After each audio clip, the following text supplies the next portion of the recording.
Lots of empathy towards people like that. JCTV1234. No. Ooh, check your hand. No, don't punch mirrors. Don't punch mirrors. Okay, we got another one. There it is. That looks like a venous bleed. So it's not that bad of a bleed. But that's one of those things, guys. I mean, let's not do that. Dave Mechanics exactly with the horn. So it's either before or after. It's not something that you're taught. And who here's been in an MSF or any type of formal motorcycle training? At any point, are you taught to use the horn during the emergency braking, exercise or the swerving exercise? Do they say honk the horn while you're swerving, honk the horn while you're braking? What is the horn for? That is the thing. I want you guys to use it for those reasons only. Okay, so this is the moment. We don't have what happened before. We don't have what happened after.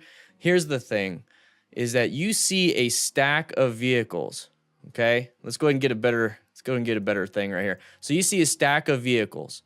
Now, your lane is completely open. If you're in a car, or you're on your bike, whatever it is, and you are stuck behind a bunch of people and you look to your right and you're like, oh, that lane is moving, or there's no one in that lane. What am I doing in this lane? A lot of car drivers, like I've said in the previous clips and videos, is that they don't look. They don't look in their mirrors, or if they do, they don't see you because of motion-induced blindness or inattentional blindness. The thing is, they aren't looking. They don't have the skills you have or should have. And the thing is, they're not going to see you.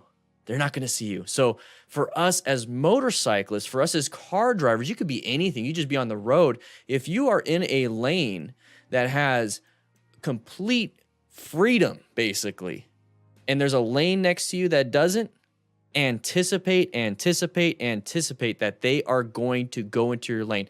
And here's the great thing about what this motorcycle rider did right here. Okay, not later. Right here is he positioned himself for safety. Okay, so right here, lane position 3 is going to give him the best vision. It's going to give him an escape route to the right, an escape route to the left. And also, remember, escape routes behind you by deceleration is also an escape route. And then going forwards is an escape route. Until we get hover bikes, going up is not an escape route. So if anybody wants to come into his lane, he's already in position, in lane position 3, to get out of here if he had to, because this huge, massive space cushion.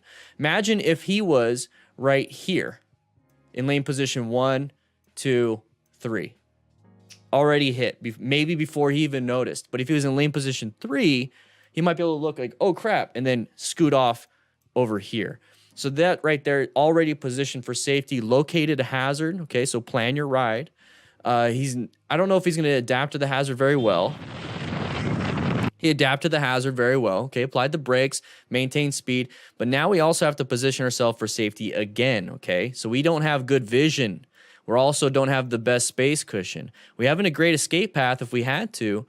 But here's the thing. I want to increase that space cushion so I have better vision, better everything, total stopping distance, everything. So we're going to be moving, I believe. See, exactly it. I don't want somebody braking on me. So we're going to be moving over. And now we have, I'm just going to play by play here. We have great vision. We have an escape path. We don't have a good stopping distance because this person can easily come out in front of us and then boom, we're dunzo funzo. That's what I would have done, except for that. I would not have done that. Let's go ahead and show you guys what I'm talking about. We should not have done that. Okay, that is it's gonna mess up your hands. Also, wear full gear. Remember, being a smart rider involves you acquiring and utilizing personal protective equipment. Okay, so and the thing is with gloves, it's not just about protection. It's also about that tactile feel. It gives you good grip. It allows you to do a bunch of stuff, so your hands don't slip off if you get sweaty palms like I do. So don't do that. Don't punch mirrors. It's a no bueno situation. You're not cool if you do it. Plus, you're going to have a good chance of cutting your hand. That is glass. Okay, so don't do this. Not a good idea. And here's one thing. One thing about it. So let's go ahead and show you the way it was punched, because you're not going to have the best punch when you're doing this. Look at where his wrist ends up. His wrist hits first. Now, what is on your wrist? Okay, you got what? What is it? Your radial artery, yeah. So you could slice that and you're done. Okay, that's how people commit suicide sometimes. So watch out. You don't want to have a laceration there because you're in a bad mood. Imagine that being on your tombstone.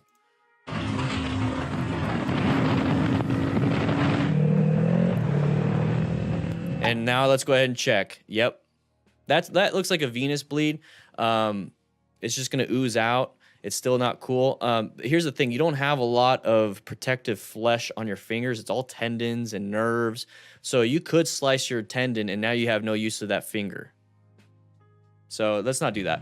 Thank you for reaching the end of the video. I want to say thank you to REVZILLA for being a sponsor of this channel. Grab yourself some motorcycle gear. This is their version of gear. You can find this at Cycle Gear also. But click the link in the description. No extra cost to you. It's an affiliate link. It helps support the channel. So if you're going to buy gear anyways on REVZILLA and you want to get some gear, click that link and help out. Like I said, no cost to you. I'll see you guys around.